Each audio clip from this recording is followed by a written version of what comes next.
Heather Smith and welcome to Cloud Stories, a podcast exploring the intersections of the accounting and technology worlds. Keep your finger on the pulse of the ever-evolving world of accounting technology by subscribing to the Accounting Apps newsletter at heathersmithau.com. Today, I'm bringing you interviews from TOA Global's Transformational Conference held at the Sheraton Mirage on the Gold Coast early November 23. I had the pleasure of attending the conference courtesy of the hospitality of the TOA Global team. TOA Global specialises in providing outsourcing solutions for accounting firms. In this collection of interviews, you'll hear from TOA Global clients, staff and partners. Even if you're not currently contemplating outsourcing, there's a lot of interesting content in this podcast, including a special interview with the emcee of the event, Kat Davidson, who shares her tips on public speaking. So I do encourage you to listen in. It's quite a long podcast, so I'm sure that you might have to listen to it over a few days. So my friend and the CEO of TOA Global, Nick Sinclair, likes to run his conferences unconventionally. The audience is typically people from the accounting industry, but interestingly, the content is not accounting specific. Further to this, there's no published agenda, so you remain curious about what will happen next. We listen to strategies for building high-performance cultures, body biohacking, growing sustainable businesses, systemizing businesses, and as you'd expect, there was a dash of motivational speakers in there as well. If this intrigues you, TOACon 2024 will be held at the Shangri-La Boracay in the Philippines on the 30th of June to the 2nd of July 2024. I'll let you into a little secret, just we will keep between ourselves, okay? So, about the most special thing that happened at the conference, okay? So this secret's about the most special thing that happened at the conference. It was actually Nick Sinclair's grandfather's 90th birthday. He was a lovely old gentleman who I did meet during my time there. Nick arranged for one of his grandfather's idols, Wayne Bennett, a distinguished rugby coach, to speak at the conference. Wayne Bennett graciously met and spoke with Nick's grandfather, which I'm sure was a really special moment for all concerned. Nick etched his way into being favourite grandson through that, I'm sure. You've got 90 minutes of assorted interviews ahead. Relive your time at TOACon 23 or get a taste for what happened. And please let me know if you attended the Transformational Conference. I'd love to hear your key takeaways. And as I mentioned earlier, the TOA Global team kindly hosted me to attend the conference. This episode of the Cloud Stories podcast is sponsored by Translucent. From the founder of Receipt Bank, Translucent turns your existing single-entity accounting system into a multi-entity accounting solution without needing to migrate to Intact, NetSuite or other larger systems.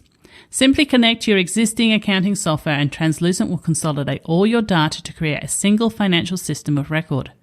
Translucent apps provide workflows for your multi-entity needs, such as searching for transactions at group level, creating consolidated reporting, managing intercompany transactions, live connecting your data to spreadsheets, and more apps being released every quarter.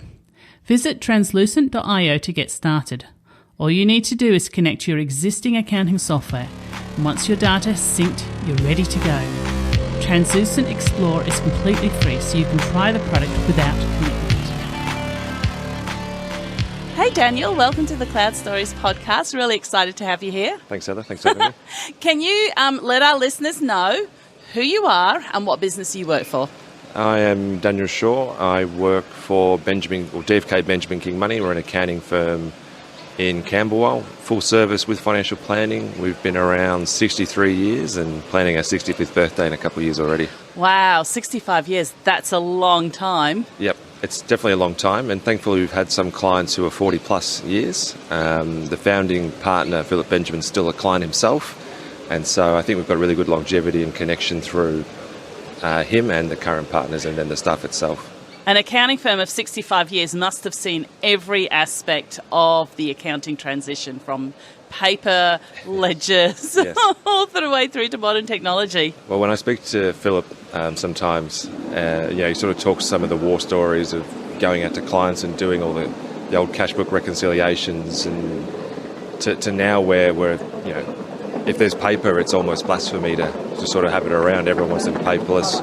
Everyone wants automation. The role of what the accountant was in counting the numbers is changing to that advisory piece. Absolutely. Well, it sounds like you have come on quite an interesting journey. So we're here at TOACon 2023. Yep. What is your partnership with TOACon, with TOA Global? So TOA, I guess, came out of a necessity. Being in Melbourne, it's a big pond, and there's big players who like to gobble up all the good staff. And so, through necessity of lack of staff, we looked at other options. This being an alternative. One of our firms in the DFK network, DFK Everall, based in Canberra, they had used TOA, and so in conversations with them, we thought, why not? What's the harm? A lot of people are using it.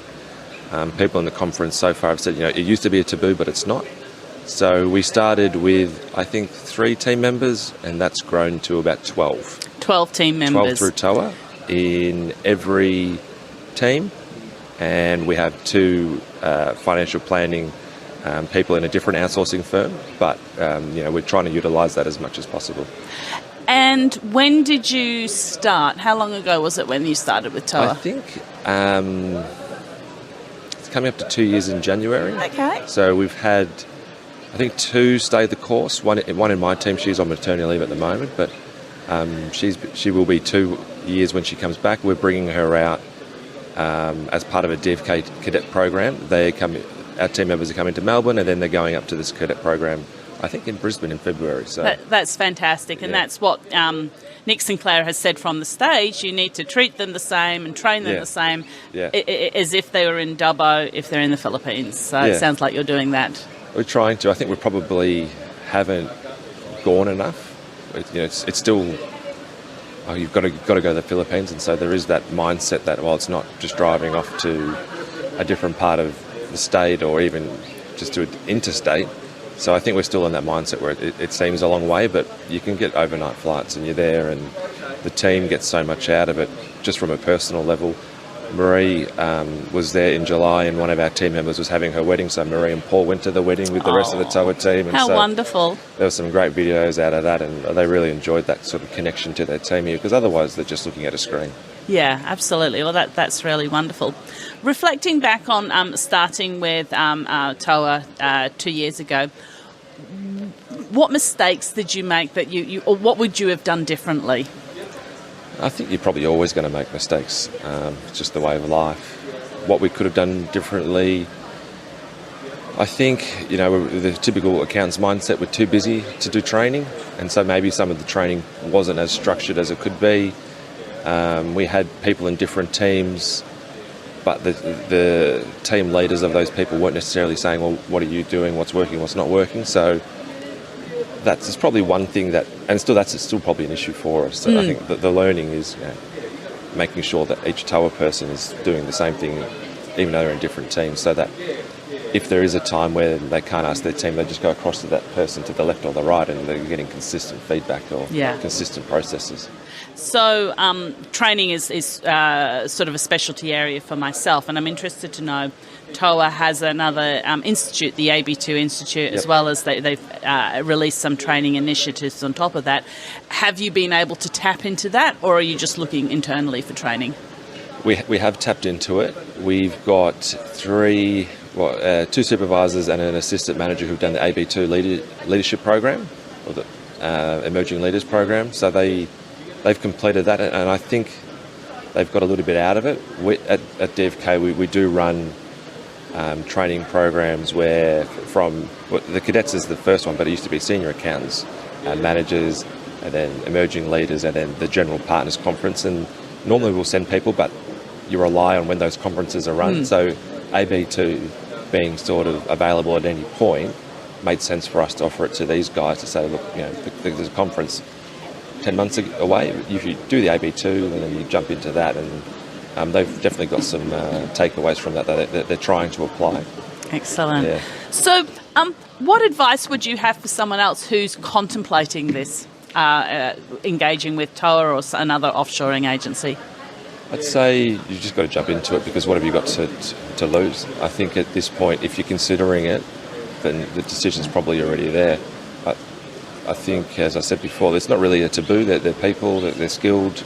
You've just got to give it a go, because what's the harm? It can either work or it can't, but at least you'll know. And if it works, then it's a way to really scale up. Yeah, absolutely. Can I ask you, you've said you've engaged 12 staff. Yep. How many staff do you have here in Australia? We've got about 40. 40, Yeah, okay. we've got about 40. So it's now sitting at like 20%. Yeah, and I think we may... It's hard to know with the labour market in Melbourne, but the way salaries are going, we'll probably continue to... If we lose one in Melbourne, potentially we will go back to TOA if it's appropriate. But I think also you can't just grab TOA people because they're available. You need to have the use for them, otherwise it doesn't work. So I think we've probably got to the point where we've filled each team with a TOA person, and the team members work really well. So now it's making sure that if we do get more team members from TOA, that they're appropriately fit, because we want them to stay and have a meaningful career with us. So if you just bring them in and burn and churn, well, people say that's the horror stories, and that's when people leave, and you get a bad name as an employer at TOA. And we want to be a business at TOA where people want to work for. So you talk about employer of choice in your normal working environment. We want to be an employer of choice at TOA. Excellent. So I think that's a really excellent mindset to have and to grow sustainably with what you're doing. Thank you so much for talking with us. Pleasure. How can people get in contact with you if they want to? They can get in contact with me via my LinkedIn, Daniel Shaw, and just look for DFK Benjamin King Money, or jump onto our website and you'll find my links. Otherwise, 0390... Oh, no, don't give out your mobile. No, this is going to be my direct line at work. Oh, okay. But now I've just lost my train of thought, so it's probably safer that way. Well, it's probably safer. We'll just get them to get in contact with you via LinkedIn, because people listen like years in advance. And you'll be like, what is this phone call? Oh, that's okay. Thank you so much for speaking with me. No worries, thanks, Heather. Pleasure. Cheers. Welcome to the Cloud Stories podcast, James. Thank you so much for joining us. Thank you, Heather. It's a pleasure to be here. Can you share with our listeners your full name and the company that you work for? Absolutely. My full name is James Bamford, and I work for Patron. Can you explain to us a bit about what Patron does? Yeah, for sure. So essentially, Patron is your all-in-one accounts payable spend management workflow platform. The idea within that is... The best way to think about it is it's replacing your business transaction account with a Patron transaction account, and then we build your AP workflows around that, as well as being able to issue cards with expense management, and that all has international spend capability as well. Excellent. So we've put this poor lady's... we're standing next to a servery area, and the poor lady's trying to do everything very silently because we just started speaking. Then she's doing a very good job. She was incredible. So how long has Patron been around for? So, always another good question. So we've been around for just under 3 years at this point. Mm-hmm. So growing very, very rapidly, which is exciting. Explain the sale or the merger of Patron. Can you do that for me? Yeah, for sure. So for those who don't know, we were recently acquired by OFX, and the general idea behind that is obviously OFX is an absolute juggernaut when it comes to international payments, FX, managing all of that. They saw what we were doing in this space as far as being able to offer those business accounts, being able to offer cards, having that accounts payable workflow, and said, this is an unbelievable opportunity for us to create a really robust offering, because at the moment that offering extends to FX and that model, and so really they've just added a whole suite of products into their flow going forward. And what does that mean for your customer base? For our customer base, I'd say the biggest benefit for them is they're going to get much, much better or more integrated FX advice. They're going to get a lot more functionality when it comes to forwards, that kind of thing. But on the back of that as well, it means that we have much more resources behind us to get development work done, to grow the company, to be able to take on advice and feedback that accountants give us and build that into the system. Because that's always been the MO of Patron, is support and feedback. So to give you an idea with support, usually you'll jump on the platform and it takes you a minute to be speaking to someone if you're having concerns. Feedback, constantly talking to people, constantly getting feedback from them, all of that gets taken into consideration, and that's how we build our platform, is off the advice that accountants give us. Fantastic. So we're here at TOA Global's conference, TOACon, on the Gold Coast. Have you managed to see many of the talks this morning? I did. I saw the first one. You can have to remind me of Lisa? her name. It was Lisa, wasn't it? Yes. That was probably one of, if not the most inspirational lady I've ever heard in my life. Actually brought a tear to my eye at one point. But the biggest thing I think I learnt from Lisa, or the biggest takeaway that I had from that one, was just empowering other people. So I feel like we live in an age where when someone's doing well for themselves or creating opportunity, a lot of the time we'll look at that enviously and almost kind of detract from what it is that they've achieved, whereas there's so much more benefit for all of us in just empowering each other and saying, good job, like, I'm really happy for you, that kind of dialogue. And I really, like, that was what I took on, and that's what I want to keep taking on going forward, is put that out into the world, really. Yeah, absolutely. So the lady that we heard from was Lisa Tamati, who is from New Zealand, and she is a endurance athlete. And I think the story she was telling was she was on a very long run, endurance run. Very, very long. But like, we mean like 220 kilometre endurance run, up very high, down very low, no oxygen happening. And she felt like she was ready to give up, and her team all gave her permission. This to is give also up. 6 kilometres from the end. Yes. So after, yes. what was it, 200 plus kilometres, giving up in the last leg. And what happened? Do you remember his name? She broke down. Her team got around her, and everyone was saying, you know, you've done a great job. There's no shame in quitting at this point. Like, we're all super proud of you. Like, almost giving her permission to fail at that stage. And then one person came up to her and her team and just said, Chris. We need to remember Chris. We all need to be more like Chris. He was Australian We all as well. need to be more like Chris, and Chris is Aussie. That's very important.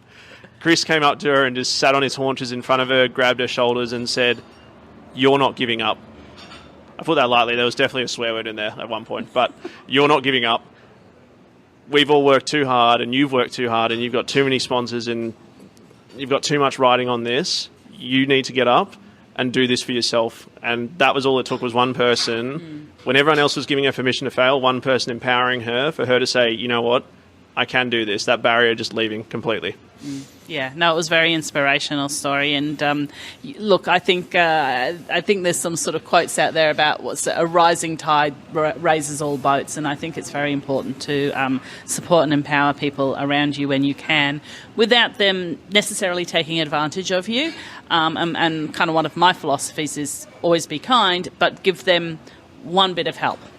One bit of help. That's always, if someone comes to me, it might even just be a typo in their LinkedIn post, but it's that one bit of help to push them. Yeah, for sure. I mean, I feel like you, to a certain degree, I do remember once upon a time, I'm pretty sure I heard you having a story about something similar where, you know, you went out on your own and you did this idea of Heather Smith as that travelling accountant, and it wasn't met with great enthusiasm at first, was it not? And like, people you just still don't understand what I do. That's what I mean. But like, I assume that you take the people who empower you and that say you're doing great work. You don't listen to the people who are saying, what are you doing? And surround yourself with people who fill your cup, and you do activities that fill your cup. That's kind of what I look at. It's like, if I do this, is it going to drain me or is it going to fill my cup? That doesn't mean that I'm not prepared to challenge situations. So I'll kind of go, okay, there's particular situations that I need to challenge at the moment, and I know they're going to drain my cup, but I will surround myself with people to help me fight the good fight that needs to be fought. Now that I'm old and grey and I feel this is my time to do all that fighting, etc. Yeah. beautiful. So, thank you so much for talking to me on the Cloud Stories podcast. How can people find out more about Patreon and connect with you? Yeah, absolutely. So I think the easiest way is probably just to jump on the website. So if you just put in patron.com, that's spelled Paytron. I know a lot of people get confused between Patron, the tequila brand, and another word. Patron.com, you'll learn everything there is about us. We don't really hide anything. That's part of purposely what we try to do, is be very open and transparent with every single aspect of the business. if you want to have a chat to me specifically, you can hit me up, james.bamford@patreon.com. I'm more than happy to have a conversation, answer any questions that people need as well. Fantastic. I'm sure they can probably connect with you on LinkedIn as well. Absolutely. Excellent. And part of the TOACon 23, they have this game, which is Guess the Partners game. And everyone has had to put on a card what they actually do. So I'm here and I got the Patreon stamp. James, and Heather was also the first person to get it right. Did I get it right, or was it confusing? We'll say there was a helpful hand that went in the right direction to get us there. Fantastic. Thank you so much for that, James. Pleasure, Heather. Cheers. Thank you. Hello, Mark. Welcome to the Cloud Stories podcast. It's brilliant to have you here. Great to be here too, Heather. Can you share with our listeners your full name and the company that you come from? So I'm Mark Jenkins, one of the directors of The Gap, a business advisory company based in NZ, but we have customers in New Zealand, Australia, Canada, UK. You're doing brilliant work out of New Zealand, and I think you've been on the show just briefly before. I think so. So that's good. So bringing you back for the listeners.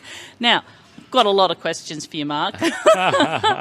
You have just celebrated is it alumni reunion? Yeah, we just call it Gap Reunion. So we had around about 470 people in a conference for a couple of days in Wellington, New Zealand, which was, a very humbling experience. It was all over social media. Yeah, that's the humbling, but we had no idea the power of the network. It was just outrageous. Tell us some highlights from the reunion. Oh, look, I think the main highlight is just reconnecting with members and people who share that same mindset of wanting to help their small, medium-sized businesses get ahead in their lives, whether it's mind freedom or time freedom or cash flow freedom. It is really exciting to see a company such as yours coming out of New Zealand. And I always think that New Zealand seems to be way ahead with a lot of technology, with a lot of thought leadership around accounting. But not many of them leave New Zealand, and you've done a really good job of actually leaving and taking that to the world. Oh, thank you. Look, I think maybe there's an element in New Zealand of sort of entrepreneurial spirit, that we call it the number 8 wire scenario, where people can just fix something with a piece of number 8 wire, and so that there's that real sense of maybe we've been a bit isolated in the past, and so that's where that entrepreneurial spirit comes. But equally, I think we're blessed in some ways in the line of work that I do, that we don't have these layers of compliance complexity. We don't have capital gains tax, we don't have stamp duty, we don't have we do have superannuation, but it's not nearly as big as it is in Australia. So it's a lot. We don't have inheritance taxes or estate duties. So accountants have had to reinvent themselves. So they've had to, and their expectations of their clients are so much more than just the pure compliance work. And then also, because Xero started in New Zealand, they've been preaching the message about you need to do advisory for a long time, and there's a new generation of accountants who, I was just listening to a podcast this morning about a couple of young guys, 2 drunk accountants, talking about love the 2 drunk accountants. Yeah, they're just talking about the changes in the industry for the next generation, and while we might not see automation and AI changing things too much in the next couple of years, they certainly over the sort of next 5 to 10 years we'll see big change there, and the ATO doing things, and HMRC in the UK making tax digital, and so we're seeing shifts in that space anyway. So accountants are realising they need to change, and I'm not saying compliance is going to die, but it's definitely an opportunity to work with fewer clients at a higher level and really help those small and medium-sized businesses do better. Yeah, absolutely. And encourage everyone to subscribe to the 2 Drunk Accountants podcast, which is always quite enjoyable. And as I drove down to this conference, I was actually listening to the Earmark podcast, which was Blake Oliver, and he was talking to Twyla Verhulst. Sorry, I've said that wrong, Twyla. And she's at FreshBooks, and they've just introduced sort of a thing called collaborative accounting, which is very much sort of similar to what you're talking about. And it's interesting and it was a really, really good podcast, how people keep needing to give it names and labels, etc., of what this actual advisory is, and people still are very unsure about it. But what I do have to, the question I do have for you is, we just listened to a lady called Lisa from New Zealand, and she talked about how she was an endurance runner, and she talked about how rituals were really important to her, and how the rugby team, the All Blacks, would put on their, am I correct in saying silver ferns? Are you okay? Yeah, Lisa Tamati, she was incredible. Yeah. I mean, I think the main thing that I got from Lisa about the rituals and the routines was about habits. You know, so she has these set of habits that she has and rituals that she goes through in the morning. And, you know, the idea of getting out, getting in the sunlight in your eyes to get your circadian rhythms going correctly, that sort of thing. It's very much the same in the accounting world. You know, if we wanted some habits that are consistent with who we're trying to be. So she's being a marathon runner, she's being a ultra marathon runner, so she's not training to do a marathon. She has been training to do multiple events, and so her rituals are consistent with that. And I'm just thinking about accountants who are thinking about who they need to be as well. And many of them have got core purpose statements to say what it is that they want to do, which might be, you know, helping their clients achieve success, however that's defined, or for us, ours is advisory made easy. And so we've got that sort of purpose statement, and then we've got to think, well, who do we need to be to live into that? So Lisa's message was clearly about who she is. You know, she's first and foremost, she's in the past an ultramarathon runner. I understand she's not doing that so much anymore. And so those rituals or those habits are consistent with that identity. Yeah. And I think the identity is the key thing here, where there are so many accountants who are clear on what their core purpose is. Are they clear on what their identity is and who do they need to be?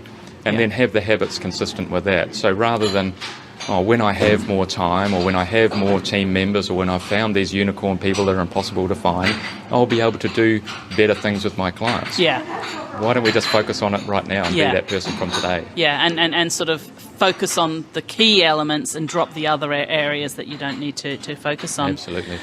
So, look, let me pull back to rituals. And if we talk about rituals, a morning routine could include meditation, and an evening routine could include reflective journaling. Yep. And before I come to a networking event, which is, this is a secret for you, but my listeners will know, is I frequently listen to Justin Timberlake's Super Bowl halftime show. You're right. It's like a 20-minute thing, and it just gets me in the zone, Nice. Gets me in focus to actually come to a networking event and sort of be activated, okay? Yeah, great. So, in terms of advisory, I feel sometimes that accountants and bookkeepers might be quite nervous about that.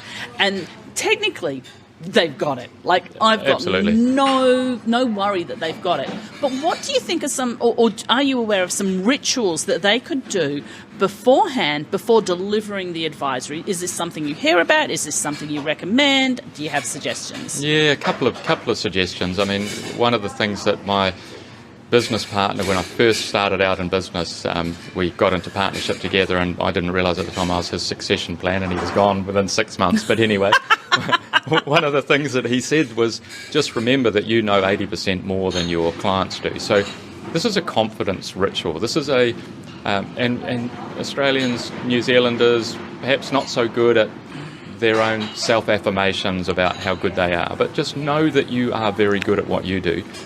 Equally, I think that a ritual with that is just we're not very good at self-congratulating or telling us that we're good. So Nathan Wallace, we listened to him at Gap Reunion last week, and he said something as simple as just standing up straight and putting your shoulders back and your head up just makes you feel more confident. Yeah. Or putting on a comedy. I mean, Justin Timberlake, that's blowing your hair back, whatever blows your hair back, what you like.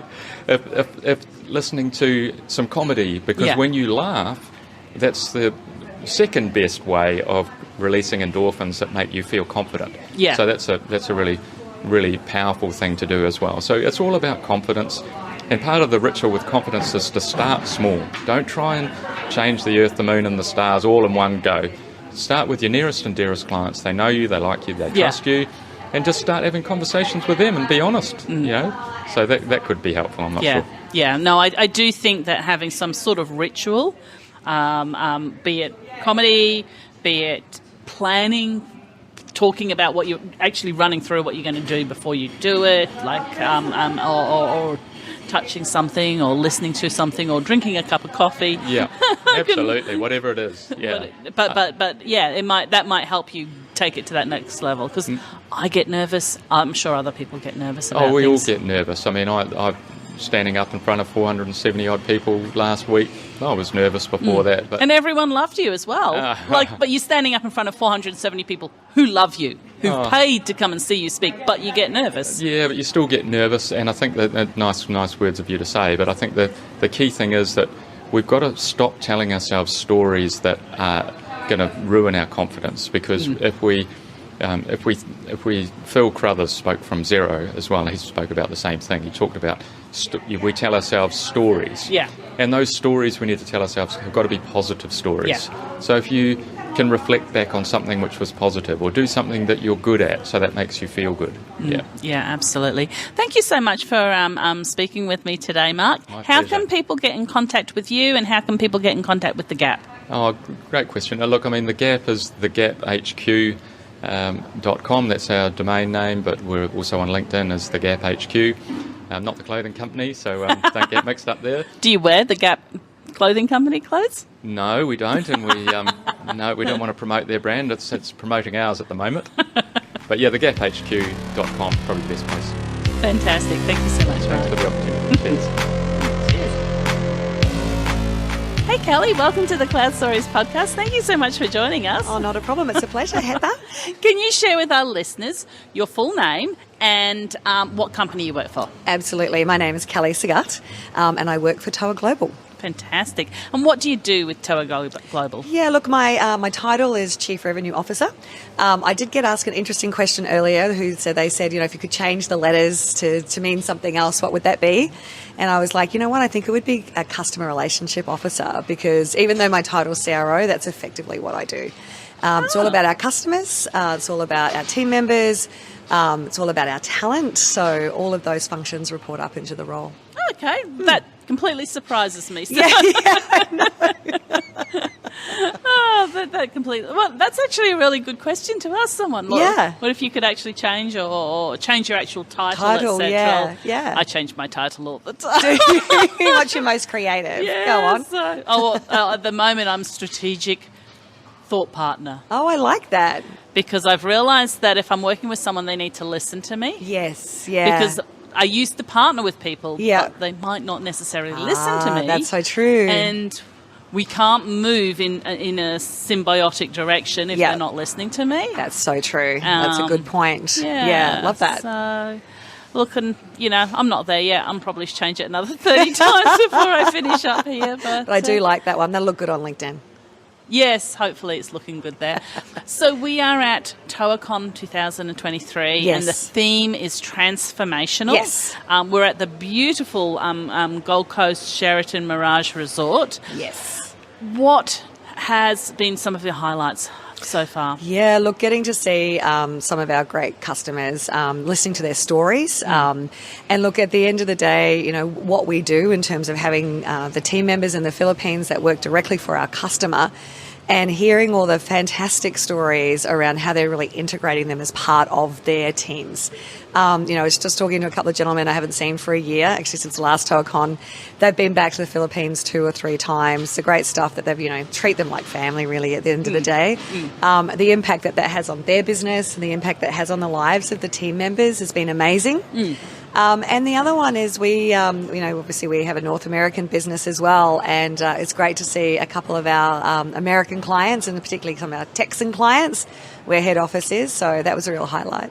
Yeah, absolutely. It's Nick Sinclair was on the stage, and he very much emphasised. He's waving at us. That. If you have team in the Philippines, you need to visit team in the Philippines. Absolutely. Because if you have team in Melbourne, you would visit them. If you had team in Perth, you would visit them. Yeah. So you need to treat them as humans and visit them. Absolutely. Not that he said to treat them as humans, but that was me. But they're humans. Visit them. Exactly right. I was talking to one client who was in Sydney and has a regional office in Dubbo. It's no different. Yeah. It's absolutely no different. Okay, you get on a plane rather than drive up. Yeah. But at the end of the day, they're still part of your team. They just happen to be somewhere else. Yeah, absolutely. And we've heard a number of talks this morning. Have you had a chance to listen into any of them? Yeah, so I heard Lisa this morning, Lisa Tapati this morning, and look, I have heard a couple of the others. Obviously, I stayed and listened to Nick. I hope you're listening to this, Nick. But Lisa, just, that was amazing. Her story was incredible. Yeah, it was. She sort of tied in her endurance racing. And what she learnt from that, her mother unfortunately had a stroke, and how she used what she learned from endurance racing to actually support her mother beyond what the doctors were doing, which was incredible. Incredible, and changed her career trajectory as well, right, into that space of anti-aging and longevity, which is just fascinating. And I looked her up on LinkedIn because she said she had 3 businesses. Yeah. And one of them was a jewellery business. Oh, really? As well? Oh, my goodness. Okay, so and she's like a whole next level then. Yes, so that was unexpected. Yeah, so... So, and... what else are you looking forward to over the next couple of days? Yeah, look, I think, again, we've got a dinner tonight. So, again, that customer piece. We've got some fantastic speakers tomorrow. Looking forward to that. I think, the other thing is my team don't always get to see our clients because they are quite dispersed. So, having my entire team, the customer team particularly here, and just having them interact, get to know their clients better makes a world of difference. It really is astonishing. Since I've been working with TOA, I think it's increased in size. It's tripled in size. So it's now greater than 3,700. I think it was 3,748, if I recall correctly. That's right. And the growth, it has just been astonishing. Yes, absolutely. And interesting that they've got gentlemen on stage talking about how to manage high-scale growth. Yeah. Nick and your team are amazing at it, doing a really good job at it. Yeah, absolutely. And look, a number of the philosophies, I think it's scaling up on stage at the moment. A number of those philosophies we followed and they work. But I actually really put it down to the fact that the team really believe in what they do. Nick really believes in what we do. The fact that we impact lives and, as I said at the beginning, seeing the impact that we see the impact we have to the team members. We see their lives change. We're in the Philippines often. My staff I also have staff in the Philippines.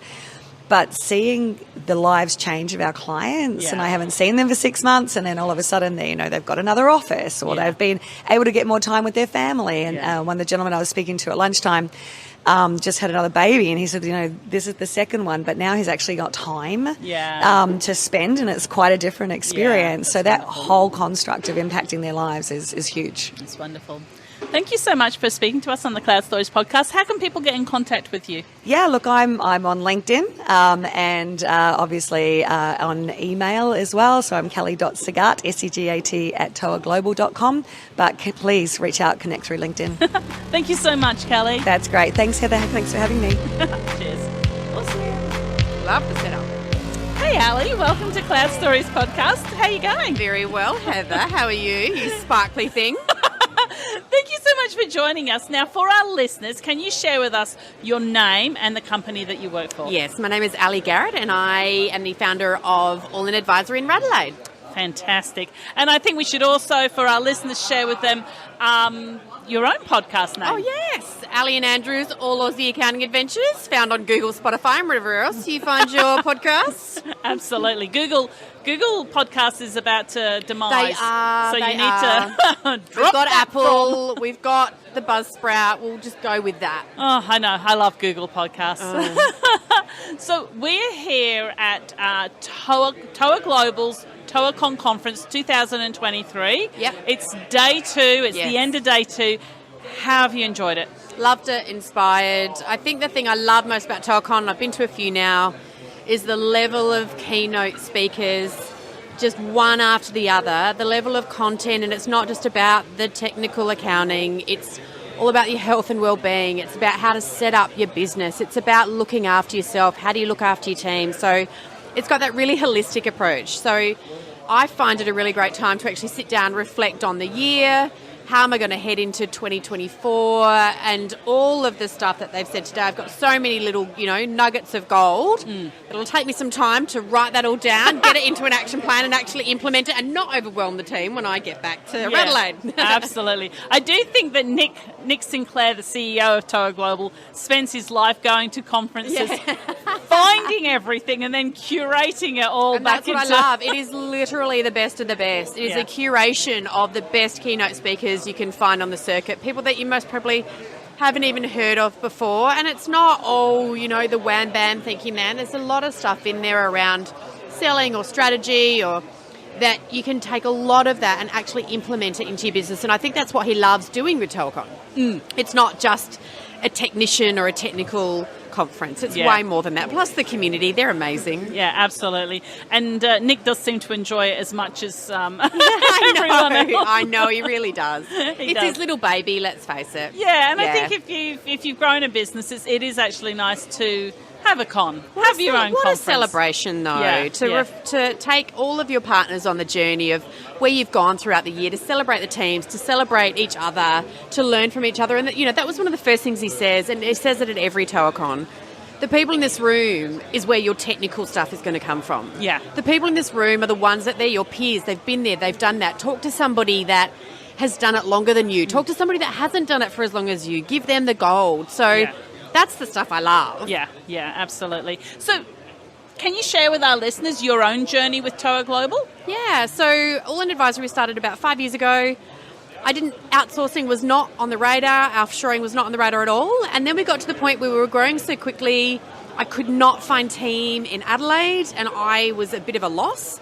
And I'd actually been to a few TOA roadshows, and I'd always really loved the way that Nick had really spoken about TOA. Yeah. And the focus was on the team members and how they looked after them and what they were provided and afforded. And that really connected with me. So I thought, well, why not give offshoring a chance? Yeah. And I'm not going to say that we lucked out, because we didn't. We put a lot of hard work and effort in, but we were cloud-based. We had all of the processes because we wanted to scale. And so for us, it was just that natural transition, and it worked really, really well for us. So we now have 4 team members in the Philippines, and they're just amazing. Like, honestly, they're such an important part of our team, and they've helped us to scale and grow really, really quickly and give us, I guess, value, and just the way that they contribute to the team. They're just gorgeous individuals. So that's what I've loved about it. And I noticed on social media you frequently mention them. Yeah. You frequently share birthdays and anniversaries and what's going on with them. Yeah. They're very intrinsic to your team. Yeah. Can you share with us that beginning piece? What was the prep you did to ensure the onboarding was seamless? We wanted to make sure that we knew what roles we were actually looking for, what tasks, what goals they had. So we made sure that there was a really clear direction. We made sure that we had the processes and the systems and the technology to support that, and that we engaged our team regularly. So they're just an extension of us. They're not just a team somewhere that we forget about, and we involve them in as much as we can. So it was also a chance for us to actually go out to our clients and let them know what we were doing. I was really open about offshoring. I didn't want to hide it in the back corner, because that's who we are. So you either love it, you want to be a part of it, or you don't. And so definitely for us, it was really just getting to clarify what's the role, communicating that with the team, and starting to really get them on board. But we didn't have high expectations. We came in with low expectations, and I think that satisfied, I guess, the need to grow into it. It's not like you can get 4 team members and just bang, off you go, you're fully productive. It's just like an Australian team member.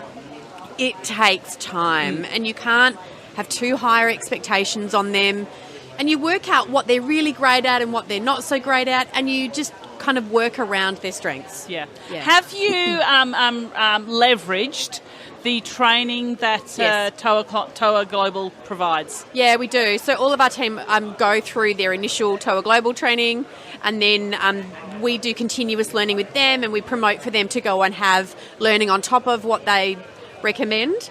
And I've actually used TOA training for my Australian team. Oh, wow. And I've used AB2 for my managers who are moving into management to help them through that transition. So I find their training amazing. And they now have a training academy where you can basically what they call is take someone off the bench that already has Australian tax training. So they've got their theory, they still need to apply it practically.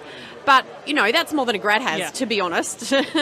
So definitely the training element has been huge for us. And I really enjoy the fact that I don't really need to look after the HR side with my TOA team. I know that that's covered and sorted in a way that I would manage it in my Australian team. So it's a release of the HR burden in a lot of ways. Yeah, that's interesting. And to circle back to that, one of the reasons you said that you liked TOA Global was the support that they provide staff, and very much so. They're in buildings. They're in community. community. I've been there. And I remember in the first year that we went, we were lucky enough to go to the Philippines within a month or two of actually onboarding our first couple of members. And I saw where they were residing, and I was like, my Aussie team is going to get very jealous. They do treat them incredibly well, and they've got nurses on site, and they've got restrooms as in sleep nap rooms, right? And the way that they are treated is really, really special, and they have amazing HR activities, team bonding activities, so they feel part of a group, part of a community, part of a family, which is very important for the Philippines team. How do you navigate your team dealing with potentially the ATO and all of the things that have come about, like directors linking and SP2 and all of the times you need to liaise with the ATO? Yeah, so there are certain things that the TOA team cannot do from an ATO perspective in relation to onboarding, for instance. So we do have Aussie team members that support, so we've got a fairly fulsome onboarding process. These are all the things that the TOA team can do. These are all the things that my Aussie team need to do. They don't take ATO phone calls, but they're now going to emails anyway. So, there are some things that they cannot do. I just make sure that I structure my Aussie team around that. And my Aussie team is based on communication anyway. So they're the ones I want communicating and with the clients at this point in time. My TOA team really just do the nuts and bolts processing, and they draft emails for clients, etc. And Heather, who we've had for quite some years, is able to email clients. But even in my Aussie team, nobody has direct client access until they've grown into that role and they've kind of proven themselves. Yeah. I think that's really useful for people to hear and how they navigate that piece, because until you face it, you're not really sure what's going to happen. And I think you need to be very clear on what they can and cannot do from an ATO perspective, and what they can access on the portal and what they cannot, and it is limited, Yeah, absolutely. So what are your future plans? Do you have anything sort of planned for the future? Are you planning to go? We just was announced. I'd love to go to Boracay 2024 because Boracay 2022 was amazing. Yes, look, I like to visit. I either like to bring my team to visit. So this year, we brought one of our team members to Xerocon, got them to show them around Sydney, Melbourne, Adelaide. So I do like to visit the team at least once a year because it's a connection point. I want to get to know them in that really, because what I found, and I've said this before on another podcast, is when I went, it not only connected me to that person, but my heart was really opened up. Like my eyes were open, but my heart was open to them. And so there's just another layer, there's another level of family between us. And so that's why I find it so important to actually visit them and connect with them and make them a part of our team. Yeah, absolutely. Yeah. And so Boracay 2024 is 30th of June to the 2nd of July. So in the quiet time. Nice to get a little bit of heat, honestly. Yeah. Adelaide's pretty cold at that time of the year. So flying on out sounds like a bit of a dream to me. At the Shangri-La Boracay, which seems very luxurious. Hello. Bring on the massages in the pool with my mocktails in hand. I shall be there. Fantastic. How can our listeners get in contact with you, Ali? LinkedIn, best place to be. Connect with me there. And that's most probably, honestly, the best way. And obviously, if you like what Ali has to say, jump over and subscribe to her podcast. Yeah, absolutely. Which is, remind me again? All Aussie Accounting Adventures. Okay, yes. So please go and subscribe right now so you can get them downloaded into your podcast feed. Thanks so much, Heather. Always a pleasure. Thank you so much, Ali. Thank you. Hello, Kat. Thank you so much for joining me on the Cloud Stories podcast. You're very welcome. Can you share with our listeners your name and where you're from? I'm Kat Davidson. I'm based in Brisbane, Australia, and I'm a broadcaster, comedian and host. Excellent. So I'm really excited to have you on the show today. Many of our accountants and bookkeepers who are listening in also are participating in some way, shape or form in speaking, whether it be speaking one-on-one or speaking in front of their local BNI group or their networking group, or on a conference stage like this. And I just wondered if you, as an expert speaker, expert professional speaker, could share with us a few tips for the accountants and bookkeepers who are sort of moving into that area as sort of a skill that they need to adopt. Absolutely. The biggest lesson to learn, that it took me even a while to learn, is to be authentic. And I know that's one of those buzzwords that's thrown around that's annoying, like integrity, but authentic to me means you speak from the heart, you speak from your own experience, and you speak in the way that you usually speak. Because I find that a lot of the time we watch other speakers and we think, oh, I should sound like that, I should have that plummy voice, or I should have that modulation, or all of that sort of stuff. And if that's not how you speak, it won't ring true. And particularly in Australia, our detector for BS is off the charts good. So you will lose them from the beginning because they're thinking, I don't know why you're dodgy, but you're dodgy. So if you are someone who is a little shy, is not automatically a huge talker, that's okay. When you get up and do that speech, you can address that if you want to, or you can just be softly spoken. Audio equipment, modern audio equipment's amazing, and it will pick you up. If you are someone that you know when you get nervous you rush, then have that awareness and think, I'm going to take a moment and I'm going to breathe. So it's all of those little things about speaking from the heart, speaking from who you really are, and trust that you are asked to speak at whatever it is, the meeting, the conference, whatever. What you have to say is important. Yeah, absolutely. And I think that's really key one about speaking too fast. I find a lot of people get too fast, and it's like what happens on stage seems to go so fast, but in fact it's going so slow. So slow it down and pull it back. Speak slower than you think you need to. Yeah, and absolutely. It's okay. I've seen so many people at conferences, on stand-up stages, when you get nervous you rush, and then you lose your breath, and then you sound rushy, and you sound nervous, and everyone in the audience is thinking, oh God, if that was me, I'd want to crawl under a table. Yeah. So they're not thinking you're a crap speaker. They're thinking of themselves in your shoes, and it makes them feel pity for you, and that is not what you want. Absolutely. Absolutely. And many times you want their information that they have, and you want to hear that. And the speaking aspect of it, they don't need to be Mariah Carey on Absolutely. stage. Absolutely. And it's okay to address it. So if you're feeling nervous, there's something really endearing about someone who says, look, I'm not a public speaker, I'm an accountant, or I'm a bookkeeper, or I'm a change specialist, or whatever it is. So watching all of you out here today is really scary. And people will be like, oh, how lovely for you to be vulnerable with me, and they'll respond really well to that. And you can take a deep breath and just be in that moment. And there's something also too, some people will never have the courage to get up and speak. So even if it is costing you every ounce of your being not to run it from that meeting, from that conversation, from that whatever, that you are there is amazing and impressive. Absolutely. Yeah, so you can take that with you, that confidence that you've made that big step, and it's all going to be okay from there. Yeah, absolutely. So I did congratulate you yesterday. You've been here at the TOACon conference for 2 days, being the MC of it, and you haven't brought out a daggy accounting joke. You're welcome. But what do you suggest about bringing an element of comedy to your talk? I say yes to that. But again, that is authentic to you.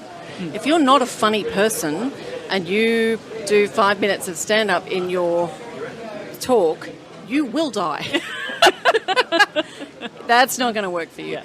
But the stuff that when you tell a story to your friends, they get a giggle at, or the story that you tell to your clients on the phone, that's always going to have an element of humour to it. And the most that comedy works is when it's relatable. So if you're in a room full of other accountants or bookkeepers or whatever it is, the stuff that makes you laugh will make them laugh. Yeah, absolutely. And all you need is that little giggle. You don't need to raise the roof. But the best speakers we've had here today, that laughter is a release for people. And they're not laughing because it's the funniest joke they've ever heard. They're laughing from that spark of recognition and then they love what you've said. They give you a little laugh and you move on. Yes, and I'm smiling as you're saying this because you started this morning by, I'm not sure how it resonates with us, but a Tyrannosaurus Rex vomiting in a cornfield. Yeah. But we laughed. And it did resonate with us. And we had the images built in with us. And that was lovely. Now, another thing that I'm interested in especially as a female going on stage, you have pushed the boundaries in talking about sexy. So you've flirted a bit with Dante. Well, who wouldn't? Who wouldn't? How do you gauge the appropriate? And I'm not being Dutch and judgmental, like Dan Gregory said he was. But how do you gauge that without going too far and making it too awkward? Very good question. And I hope I gauge it well. I'm not sure I always do. You absolutely did, and that's why I wanted to bring it to here. I think it's important to think about who the most conservative person in the room is. So in this environment, there are people here that would be fine if I gave my full club set, which is filthy. It's maybe that was what we should have had at the gala last night. But there would be people who would be really uncomfortable with that. So I always pitch to the most conservative, and I think cheeky is always fine. Hitting someone over the head with something, less so. So my comedy, when there is a sexy reference to it, I don't swear. There's nothing too graphic in the image. It's just it's a nod and a wink. It's something that you'd be fine saying in front of your grandma. And if people have a dirtier sense of humour, they'll take it further in their own minds, and people who are a bit more conservative will just get a little chuckle. Because my very good friend, who we very sadly lost very recently, Cal Wilson, once said, sorry, miss her very much. Yeah, I'm very sorry for your loss. Thank you. The world is a little less bright. It is, absolutely. She said a little while ago, in COVID actually, I interviewed her about how she was doing. She's in Melbourne, so not great at the time, but also about political correctness, because people were talking about, is political correctness killing comedy. And Cal said, just don't be a jerk. That was her response. Yeah. So when you're doing anything, comedy, any kind of speech, you want people to leave feeling happier. Yes. And more comfortable than they did when they walked in. Yeah. So if there's something that you're going to say that might make people feel less good than they did when they came in, don't say it. Yeah. And that's I love that. Make them feel good, and is it appropriate in front of your grandmother, which completely was. I think you were referencing Dante's good hair. Which is completely appropriate. I have eyes. and it was interesting and engaging, and we've all been talking to Dante about his hair. I also did clock his body language. Yes. Yes. He was smiling, he was looking up at me. If he'd been looking away and looking uncomfortable, I would absolutely not have gone anywhere near it. Absolutely. So if you're talking to an audience maybe for a little bit of time and they seem completely asleep and completely distracted, do you have any suggestions for how to get them back? Sure.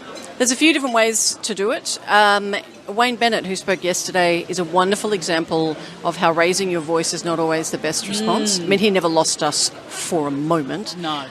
But his quiet power is a real lesson, I think, in commanding a room. If you've got a room that's getting a bit noisy for whatever reason, and you raise your voice, sometimes that will work if you can sort of go, all right, everyone, come on. Yeah. And you can quiet them. But if that doesn't work, if you lower your tone and you have them come to you, and the people who are focusing will kind of be the instruction for everyone else. Yes. So it can be just changing your tone, changing your pace, and giving them a reason to. In a moment, you're going to find out something about a surprise we're doing this afternoon, or the next thing I'm going to tell you is going to make this conference just that little bit better. Whatever it is, give them a reason to listen, and they will. Yeah, I love that. Do you have any suggestions if people, you've given us lots of tips, are there any courses that you recommend people look out for in your wide sphere of knowledge?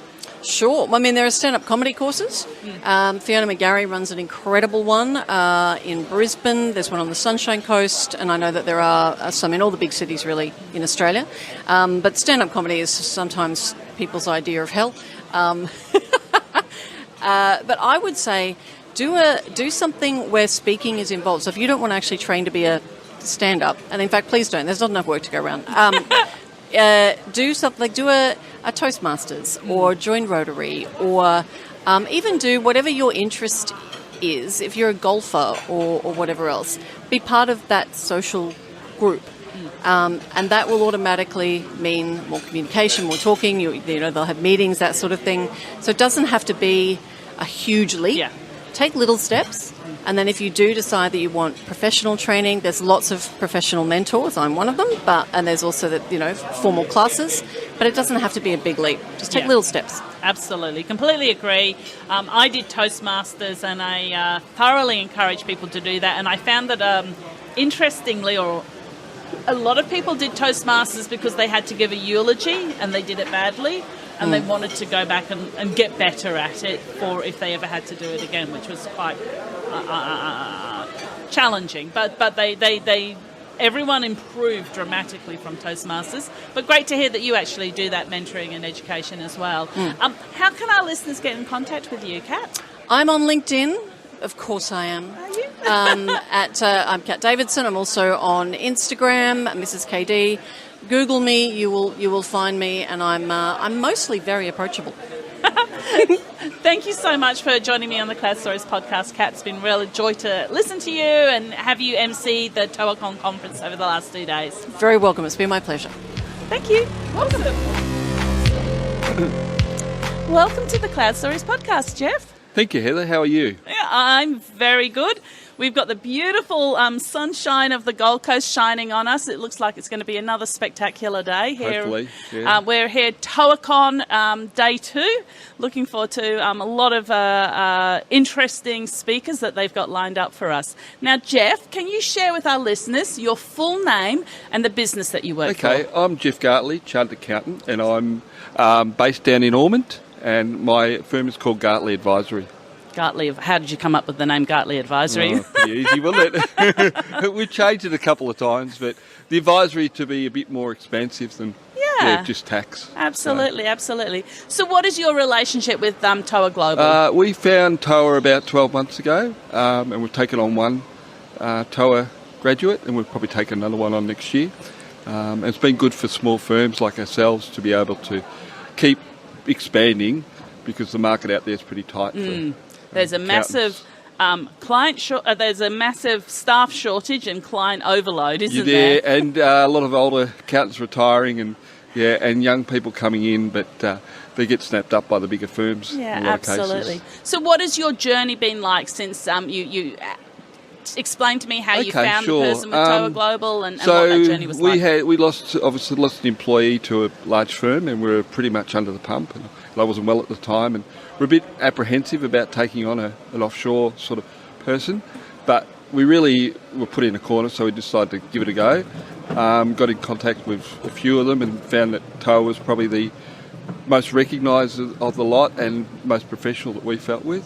So we went through the graduate program, and they gave us a choice of one or two graduates, and we chose a nice girl called Luella, or Lady, and she's been fantastic. So it's not plug and play. It's a bit of a you've got to actually put the effort in.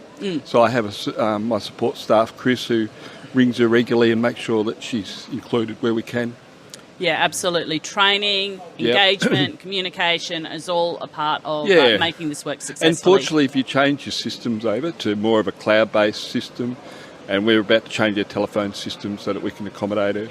Okay. Yeah, so are you changing that for her specifically? Partially, yeah, because it's really hard when you want to talk to her. You've got to, slack her and then find out if she's available, and then so hopefully that'll improve the communication. So she's pulling your modernisation forward. forward. Yeah, in a big way, I think. So it's really good. So we're very happy. So next year we'll probably take another one on, and apparently from what I've been hearing, it's once you get a bit of a team together, it sort of works a lot better than just having the solo one. So. Oh, okay. And you're hearing that from other... Yeah, others that have been around here a lot longer than I have. So, yeah, it's been good. And that's a great thing about coming to a conference, is being able to bounce off those nuances and those sort of questions about what's your experience, etc. Yeah, what do they say? Work on your business, not in your business? Yeah. Certainly, definitely a conference about working on yourself and transforming yourself. Yeah, there's no tax here, is there?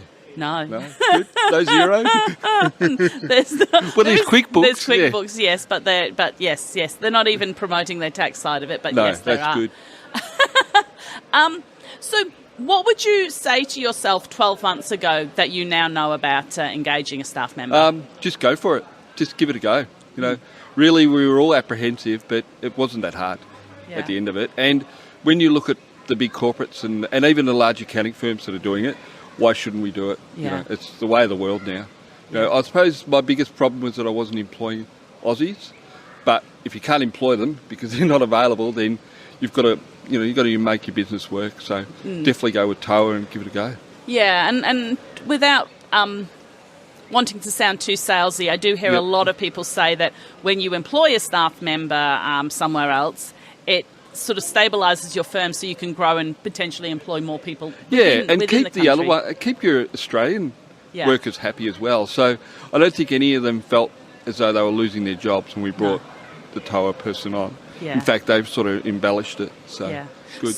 So you're looking to potentially take on another staff member in 12 months' time? Yeah, probably next year. Yeah, early next year. Yeah, absolutely. And anything else planned for the future in terms of you're an advisory firm? How are you rolling that out? Okay, so I've been doing the Value Builder program. Oh, okay. Which has been really good. Who's that with? That's called Value Build, who's it with? Value Build. Oh, okay. That's so it's a Canadian company. Ooh. And I started that in.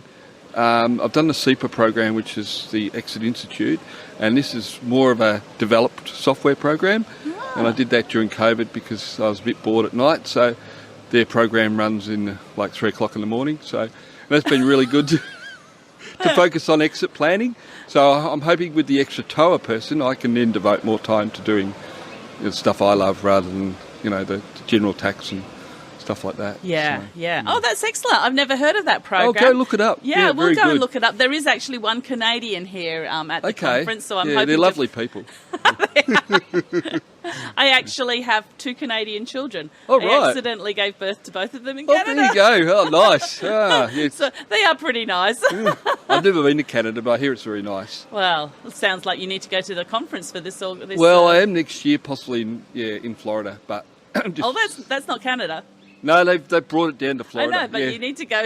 I'll get there eventually. The Australian dollar's not that good at the moment. No, it isn't. No, it's quite tragic. And look, and my tip is get those credit cards and get the air miles from those credit cards so you can travel. That's what I do. Yeah, okay. That's my trick. Not that I'm giving anyone financial advice, but that's my trick. Sounds great. Yep. I'm just about to hit 120,000 points on my latest credit card. Oh, well done.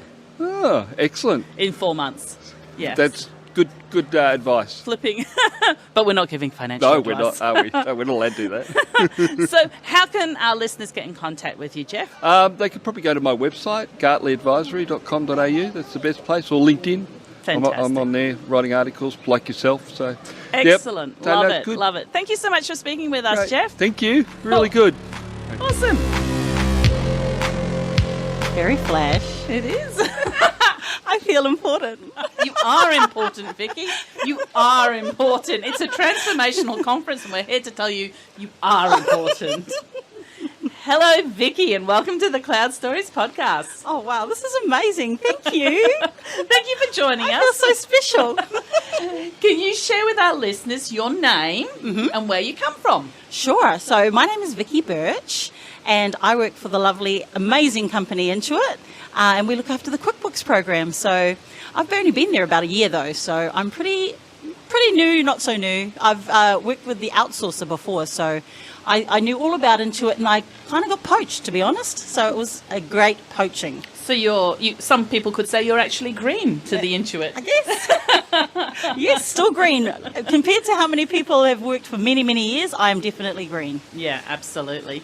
So we're here at the TOACon conference, and you have a stand here, and simultaneously the Intuit people are down having the Get Connected conference in Sydney, I believe. Yes. So they sent you up because you're very important, and you're manning you're controlling the stand here. I understand there's been a number of announcements happening down in Intuit conference. Yes. Can you share them with us? Yeah, I can share a couple of the ones that I definitely know a lot about. Their QuickBooks Advance is coming, so it hasn't actually got its official launch date yet, or the pricing or anything like that, but they're going to, Megan Wood, she's head of tech for Intuit, she's going to be doing a bit of a demo at the Get Connected convention, so there will be a couple of videos out, releases, so that other people can see it, and then you'll start seeing progressively some advertising around it as well. So that's going to bring some new and exciting things, especially to bigger businesses, so they have more capability to do a little bit more. We've got our data switcher, which is really exciting. So we currently use MMC, and we also use Axsource to do our migration. So data switch is actually going to bring a new level, taking pretty much your average conversion or migration from 2 weeks to about 13 minutes. So that's going to be a huge game changer as well. And probably the last one, which has already been released in the US, is Intuit Assist. So that's our AI program that's going to help. Think of it as like the Google of QuickBooks. So when you go into the program, instead of kind of trying to figure out where to go to do something, you can actually use Intuit Assist to help you. Excellent. Thank you for sharing that with us. Now, if we can go back to the advanced product that you were talking about, how does it differ from the current products there? What are the specs that make it different? We've got some enhancements to some of the, obviously we take a lot of pride in listening to our customers and where they find what our product's not doing as much as it should do. And so we've enhanced the product so that it does a little bit more than what Plus does. And we've also added some new ones. So we've got workflow. A couple of the ones that I definitely know are in there. Workflow and tasks, they've done some work around that. So those are some of the key features in there. And then with usability, we've gone from 25 users to unlimited. So, yeah, those are some of the key features. Obviously, Megan will be discussing a little bit more, and we'll have some brochures about more. But that's pretty much what I can tell you, some of the cool features that are going to be included in Advance. Absolutely. And I understand the Switch solution that you are offering will be working in the US, the UK, Australia, and New Zealand. Is that correct? Canada. And Canada, not New Zealand. Take that, New Zealand. Just wait in line. Rest of world will be coming, so that'll roll out after Australia. Okay. So the good thing about Australia is, though, we've leveraged off what US have learnt. Then it got rolled out in Canada and UK. So all of those kind of learnings that they kind of gathered and got together, FAQs, all of that stuff, we've been able to benefit off that, and so hopefully the transition here will be nice and smooth. A 13-minute transition sounds amazing. Yeah, 13. That's 1-3. Yeah, that's go and have a cup of tea. Yep. Yeah. and come back and it's done. Come back and it's done. Yeah. So there'll be still the pre-work that you've got to do, but there'll be nice steps that you'll be able to easily follow. Easy transition, no issues, no problems. It will be 13 minutes. And at the moment, we're only doing 0 conversions. And then following that will be MyOp and then Reckon. Excellent. Thank you for that.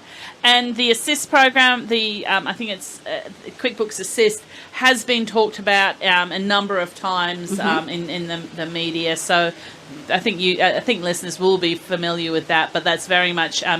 am I correct in saying using large language models to assist them in answering questions about the solution? Correct. What's happening with your data, what's happening with your numbers, and being that surfacing, able to just ask it normal questions, yes, and it being able to surface answers for you. Yeah, 100%. We had a state of company where it was demoed to us, and just amazing. Everyone was in awe once they'd seen just what it can do, so the capability of it. So that again is going to be, like I said, a really good game changer. Yeah, absolutely. Especially for me, like when I was first learning it, I was like, is it the cog or is it the dashboard? I can't remember. And this is going to just help me because I can just ask it. Yeah. Where do I find this? Where do I go to this report? Yeah, absolutely. And as someone who writes books, it's like every so often the software just changes the button from the left to the right. And so, so at least then the information can be more up to date and deal with those sorts of issues. 100%. Well, thank you so much for joining us on the Cloud Stories podcast. You've shared so much about what is coming with Intuit, and I'm sure people will be very interested in it. How can they get in contact with you or find out more about Intuit? Oh, I love you for asking that question. You can go to our website. We have lots of channels that you can reach us. We have an amazing sales team. So what would happen is you'd come to the sales call line and you'd be able to be put through to one of our sales managers. If the manager actually, how we do it is we do it off territories. So we actually have a brand New South Wales team. We have a team that looks after just Victoria. We have a rest of Australia, and we have new to franchise. So if you know nothing about QuickBooks and thinking, hey, it was referred to by a friend, all that kind of stuff, you can come through to that line or that number, and or even just Google us on the internet. Come and put in your details and someone will get back to you, which is great because it'll come straight to them and they'll be able to contact you as soon as possible. Probably not today since they're all at Get Connected, but definitely from Monday onwards you'll get someone call you back. Fantastic. Thank you so much. You're welcome. Hey Carl, welcome to the Cloud Stories podcast. It's really great to have you here. Thank you, Heather. It's been a great conference. I've enjoyed every minute of it. That's fantastic. So Carl, can you share with our listeners your full name and where you're from? My name's Carl Brooks and I'm from a company called ProSpend.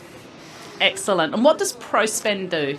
ProSpend is a business spend management platform. We started off as an expense management company, but has grown out to deliver accounts payable, virtual cards, payments, and also we do budget control as well. So we help finance teams control their spend. How long have you been operating? In Australia, we've been operating about 9 years. Oh, okay. And that's our main focus is the Australian market. So all of our development is here in Australia as well as our support teams. Okay. I don't think I've seen you at other conferences before. Is this a new thing coming into the Accountants and Bookkeepers channel, or is it me just missing out? Maybe it's missing out. Okay. We did rebrand ourselves at the beginning of February. Okay. So we were called Expense Manager, and with the name Expense Manager, we were kind of boxed in as being an expense management only solution. And as we've grown the solution out, we thought it was appropriate to do a rebrand. Okay, now that makes sense. Yes. So it's Expense Manager rebranded into ProSpend. Correct. And you managed to do that rebrand a lot less painlessly than Receipt Bank went to Dext. I'd hope so. I think everyone did their rebrand more painlessly than that everyone was very controversial about. So I have to mention, for our listeners, we did talk about something quite funny last night that many of our listeners may not realise. Now, you are originally from Manchester. Correct. Don't hold that against me. We won't hold that against you. And that's why I talk a little funny. But what our listeners may not realise is that for English people who come to Australia, one day they go into Kmart or they go into Big W and they're walking around and all of a sudden they see a big sign that says Manchester. And not only that, you get over the tannoy. Can I have somebody from Manchester? So I think, okay. which is quite hilarious because it's not Manchester as Australians know it is not called Manchester in Manchester. But a bit of history on that. I think Manchester, the terminology has come from Manchester was a cotton town. So we had a lot of cotton industries. So obviously Manchester is cotton. Or you'd hope it would be cotton.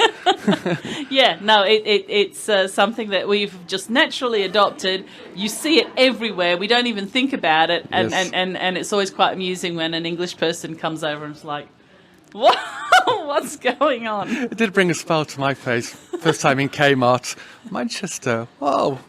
Are they selling Manchester? The whole little Manchester food, Manchester T-shirts, but no, just the Manchester cotton. So thank you so much for joining us on the Cloud Stories podcast. How can people get in contact with you and how can people find out more about your solution? I think the best place to go is our website, prospend.com. And Obviously, we've got all the information that you need to learn about us, case studies, blogs, and obviously our features and functions. And if you're interested in learning more, we've got a contact us form. So feel free to contact us. We're more than happy to talk about how we can help you on your business spend management journey. Fantastic. Thank you so much. Hello, Caroline. Welcome to the Cloud Stories podcast. Thank you so much for joining us. Thank you for having me. Can you share with us your name and the company that you work for? So I'm Caroline O'Brien and I work for Class and Now Infinity. Excellent. Can you share with us a bit more about what Class and Now Infinity do? Yep. So Now Infinity was acquired by Class in January of 2020. We are all about legal documents, corporate compliance, a trust register and super comply. And then Class is your SMSF administration. We have Class Trust, which is the end-to-end solution including tax lodgement, but really trying to create that whole end-to-end solution for our clients. So using Now Infinity, you can establish an SMSF or a trust, keep all your documentation in the one place, and then push it into Class for the administration and tax lodgement. What was the journey like for the acquisition of Now Infinity, and how have the customers reacted to that? Well, that was back in 2020. Since then, there's been quite a few acquisitions. So I started with Now Infinity, was acquired by Class. We had Smart Corp, Recondocs, Top Docs. Class has actually been acquired by Hub24. I can say with each acquisition, we take on additional staff, and we really, again, are trying to be the best within the industry. So taking a little bit from each and every business and trying to create that whole solution again. So being the best of the best. I've gotten to know, more people, more solutions. It's actually been amazing to be a part of so many acquisitions and to really learn what Class is trying to create. Yeah, that I hadn't realised there have been so many acquisitions, and it's interesting. We're at a conference and people talking about culture being so important, and all of those acquisitions, the merging of solutions, the merging of people, the merging of cultures. That must be quite a journey to go through. It's definitely a bit of a roller coaster emotionally, but when you get the whole picture, the big picture that we're trying to create, it does make sense. And I think especially with Hub24, I'm not sure if you had the opportunity to meet Jason Entwistle, but when you hear him speak about what we're really trying to create, and I left out one of the acquisitions recently was My Prosperity. They've also joined the family. Yeah. I'll invite you. I think that you should come and listen to Jason Entwistle and Andrew Alcock about what they're really trying to create. Yeah, no, that sounds like it'll be absolutely fascinating. Now, we were chatting last night, and you're not actually from Australia, is that correct? That's right. So when did you come out to Australia? November 11th, 2011. 11/11/11. Oh, Remembrance Day. Yeah. That's actually my husband's birthday as well. Aww. So 2011, so that was 12 years ago. Yeah. Fantastic. And whereabouts did you come from? Arizona. Oh, okay. Oh, fantastic. Yeah. Oh, I've just been to Scottsdale. Oh, lovely. Yeah. So I lived in Scottsdale. Oh, you lived in Scottsdale?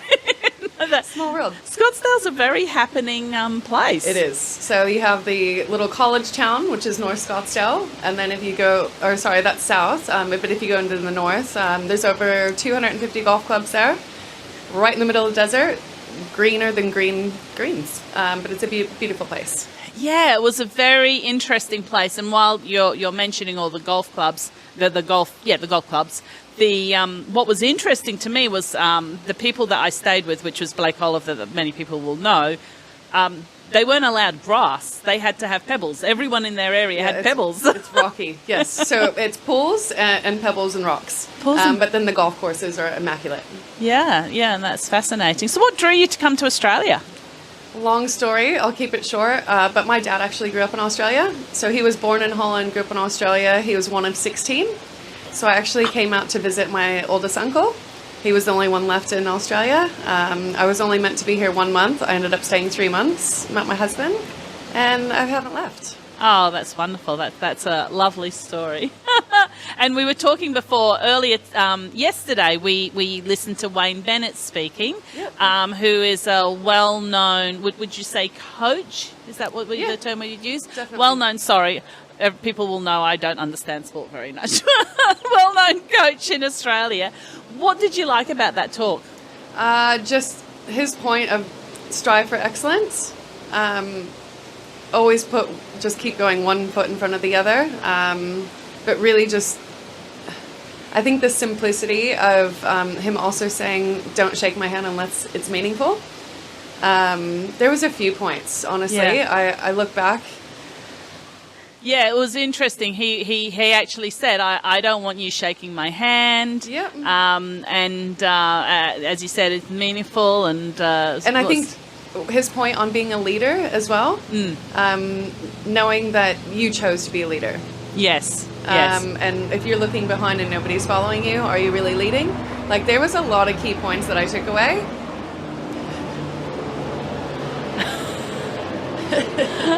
I think the SeaWorld helicopter just flew over us because we're on the Gold Coast, and the helicopter flies over the ocean to monitor for what's happening in the ocean. As you can imagine, it needs to be constantly reviewed. What was really interesting about his talk was he was on stage. He barely moved. He barely moved his feet. He occasionally moved his hands, and his voice was so quiet. And the audience was so quiet. You could have heard a pin drop. Yeah. It's always interesting to see how a speaker captivates an audience. And he just stood there and he was so quiet. And people said they were like, someone said to me, I wanted to go to the toilet, but I was too scared to. But he really captured the audience. Yeah. I felt he was very calm, collected, but he had one-liners as well to get everyone laughing. He did. He said, I like speaking to accounting audiences because they're more boring than me. Yes. And then when he said that someone recognized him and he said, no, he's my brother. And then saw him in the elevator again. And he said, how's your brother doing? He was really good. I did find him capturing. Yes, absolutely. So how can people find out more about all of the solutions that you have within class? Yep, so I'm on LinkedIn, Carolyn O'Brien. You can email me, so carolynobrien@class.com.au, or even just give me a call. I hand out my mobile number all the time. I'm always happy to have a chat and speak about what we can do. So 0478 972 907. Awesome. Thank you so much, Carolyn. Really appreciate your time. Appreciate it. Thank you. Hey, Ben. Welcome to the Cloud Stories podcast. Hello. How are you today, Heather? I'm doing well. Can you share with our listeners your name and the company that you work with? So my name is Ben Gillum, one of the directors at Lightyear Docs. Oh, I didn't know you were the director there. Yes. Sensational. How long have you been with Lightyear Docs then? So I've been there for the last 2.5 years. And can you explain to our listeners what Lightyear Docs is? So Lightyear Docs is an online legal provider. So this would be where you go to set up your companies, your trusts, your super fund deeds, your HR documents. But the big point of difference that we've got in the whole market is we give live legal support. So we've got 32 lawyers to help accountants, business owners do the right documents without giving legal advice.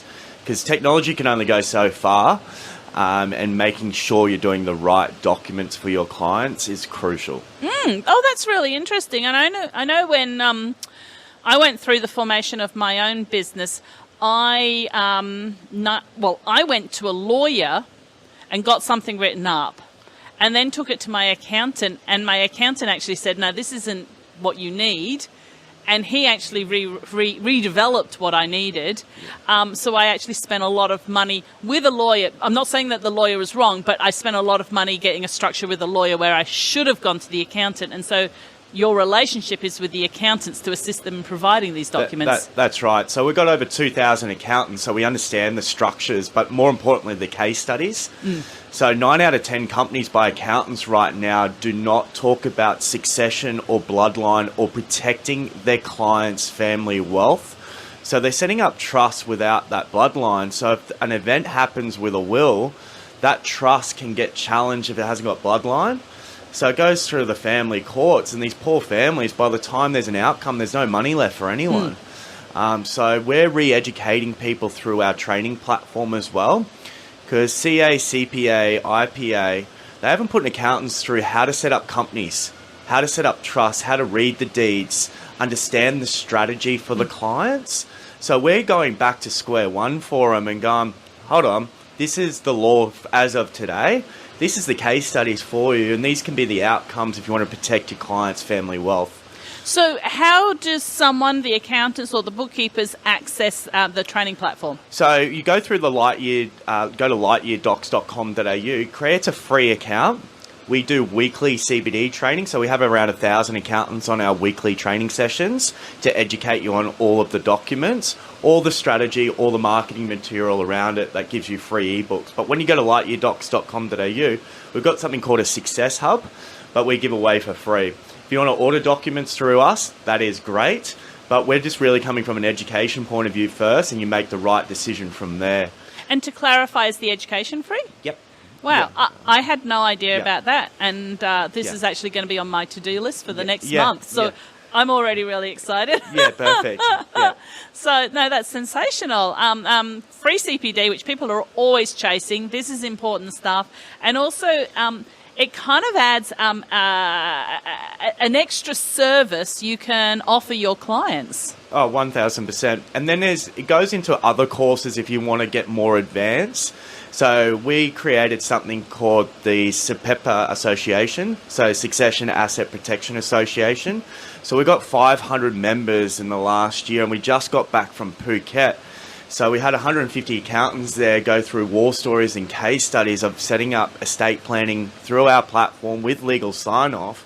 But we also saw the case studies when the accountant didn't get involved to go, hold on, you've got a company, but you're not protecting it. And what's the end game is succession as well. You look at those two words that we're talking about now, it's family protection of wealth and succession. We are changing the conversation. Instead of going, set up a company, run a business, but why are you setting up a company and not protecting it is important to us. Yeah, absolutely. The end game is really important. It sounds like maybe the TV show Succession. Yeah, that's right. It's the exact same thing. We've got something called a moat and castle, which is the royal family's will. So it goes down on what happens from Prince Charles now. How does that go into the family members to keep it in the bloodline? Have a look at that structure. So you have your moat, and we're going to put a castle around it to protect your family. Yeah. But people don't have this. They set up a company, and something happens, an event. Yeah. They lose their house, their cars, everything they work for. They haven't structured it right. So we're just going, listen, do something called it's a security deed on every trust. If you do that in the first 21 days of setting up a trust, you protect all of the assets. So I'm like to accountants today at TOACon, are you doing this? No one said yes. Oh, my goodness. Yeah, but they don't understand that because they're doing the setup, which is fine, but they haven't seen the outcome if they haven't set that up either. Because the accountants don't really go through the family court process. And this is later down the track, 10, 20, 30 years down the track. Yeah, so that's so fascinating and so interesting about how that all unfolds, and sounds like something that a lot of people would benefit from, and almost sounds like low-hanging fruit. 1,000%. So you could update. There's one question in your accounting firm. What's your oldest constitution? It's always a fun exercise. The guys are telling me today, 40, 50 years old. Yeah. And I'm like, so who wrote that then? Let's do a quick update of that. We update constitutions to the latest changes to include a successor. Really good for sole directors out there. If something happens to you, who takes over your company? Doesn't matter what the will says. So in mine, I'll have my brother-in-law that I trust. He knows how to run business to take over my directorship if something happens to me. So it doesn't have to go through family courts, but you've got to think about those situations. And no one's doing that right now. It's interesting because I saw someone post on Facebook this morning. She goes, over the whole Christmas period, I'm going to be really slow and I don't know what to do. And she was kind of pitching for additional work. And this would just be perfect for her if she kind of did the training, which aligns with what we do as accountants anyway, and then sort of send out an email blast. Hey, can we update these? And probably from the CRM database, which hopefully they have in place, right. they know what's happening. Yeah. Yeah, that's right. So it's really important. You can just update what the clients have already set up, structure it right, really look at what's been set up. 'Cause most accountants are picking up someone else's work that they've set up, but they haven't looked at the structure. They're going, let's look at the tax, but not the structure. So look at all the insolvency right now. The structures are killing these people right now. It's sad. But accountants can get ahead of the market, go, let's protect this stuff now. Because it's going to be an interesting 12 months in business in Australia. I think even longer than 12 months. I think it's going to be a few years with everything that's going off, with the unfolding from COVID, the pandemic, with inflation as the way it is. That's right. We can see a lot of businesses in stress situations, but also a lot of opportunities out there. Yeah, perfect. So, excellent. How can our listeners get in contact with you, Ben? So they can reach out to me direct at ben@lightyeardocs.com.au. But as again, we're about education. Please create a free account at lightyeardocs.com.au. Have a look at the documents. We give you the sample, the training, the FAQ. But everything that we've done over this year, we've done over 92 events this year. Oh, wow. Yeah, so that's all recorded with the marketing material and all the legal letters, because you want to update constitutions and deed. We've got those templates for you, so you're not giving legal advice again from Abbott and Morley. Fantastic. Thank you so much for joining us. I have found this very informative session. Thank you. I think I will be doing something immediately following this session. Perfect. Thanks, Heather. Thank you. Bye. Hi, Vicky. Welcome to the Cloud Stories podcast. How are you doing? Good. How are you? Thanks for the opportunity. Really looking forward to speaking with you today. Now, can you share with our listeners your full name and the company that you work for? So my name is Vicky Shah. I'm from Accountancy Insurance. Been with them for 13 years. As the name said, we only work with accounting firms. Our products, we offer 3 products: tax audit insurance, PI insurance, and cyber insurance. We are started by accountants. We are for accountants, and that's all we do. Excellent. So, can an accountant come along and pick and choose what of those types of insurances they want, or do you have to get all 3? No, they can choose whatever they want. But ideally we want them to be all 3, because it's then they are dealing with one provider for all 3 needs. But they can choose whichever need they want. Some accountants won't be offering tax, so thus wouldn't need the tax audit software. Tax audit insurance, yes, you are right. Some accounting firms who are just doing, say, audit or say advisory or management reporting. Yeah, so but that's good. Can you? It seems to be that cyber insurance is really critical at the moment. What stories are you seeing out there of people needing cyber insurance? Oh, cyber insurance. Everyone has heard about data hack. All the big corporations' name come through. But now the amount of invoices we get even from our clients, saying, "Oh, Vicky, you have to pay this invoice," but that invoice is not from them. And then 2 days later, we get that email from a client. Please do not click on those invoice or those link, and So it's not matter of whether you will be hacked or attacked, or it's just a matter of when. Yeah. So that's the day and age, sadly, we are living in. Our cyber insurance basically helps our clients, give that peace of mind that something like that happens. At least it will give them peace of mind that the cost of, say, ransom payments or restoring of services or loss of income because there was downtime, loss of income of third party as well. For example, I'm an accountant, someone hacked me and then contacted my clients. And my client's business got, hacked as well because of they clicked on someone. So we would cover third-party losses as well. Wow. So it gives a client peace of mind that something like this happens, then at least they don't have to worry about financial losses. Yeah, absolutely. And I think one of the things you mentioned there was like downtime.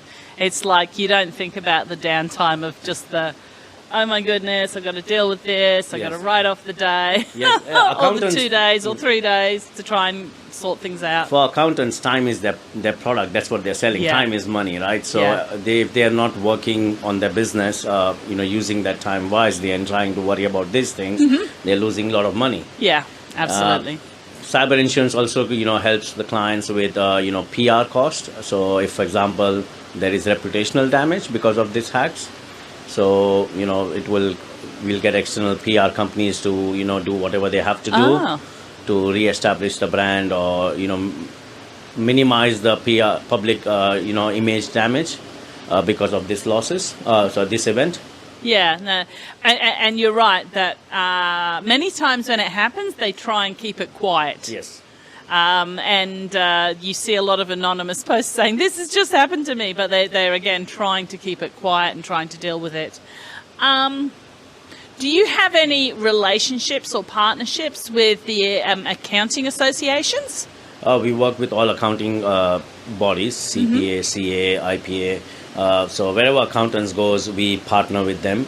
You will see us in all conferences, even like workshops. So as I said, we are, our bread and butter is accounting firms. We follow them wherever they go.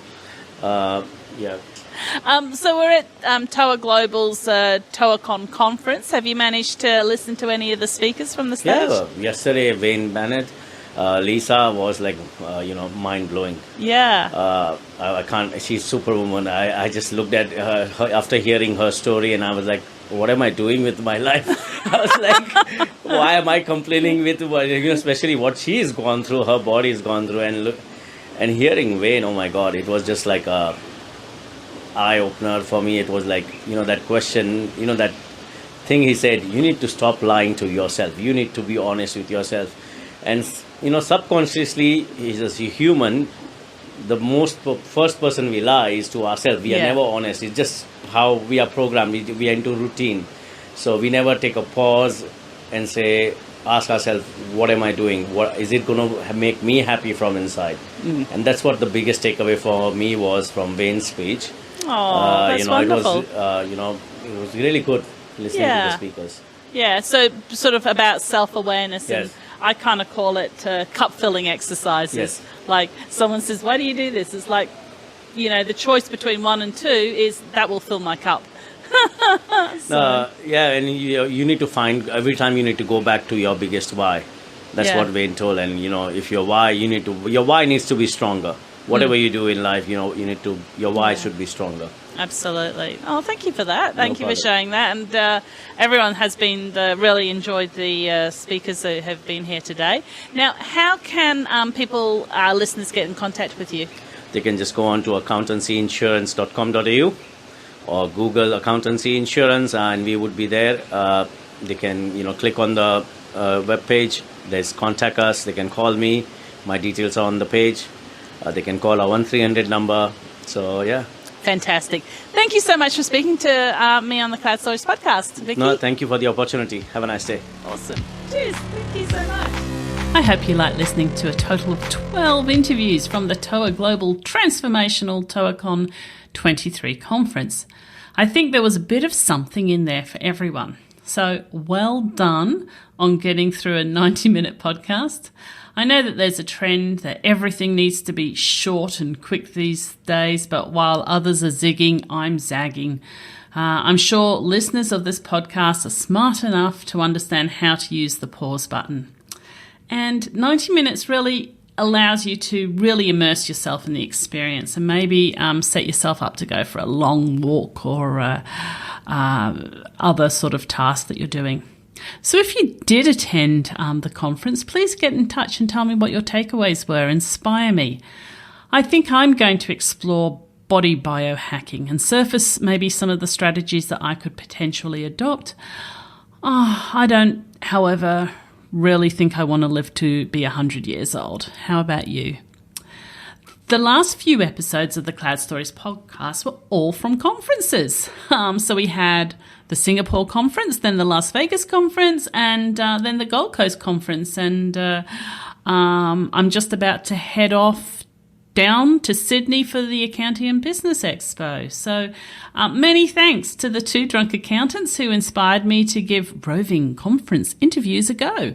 I think the result is electric, and I hope you as listeners are enjoying the experience. I know several people have reached out and told me they plan to go to the conferences after listening to the podcast.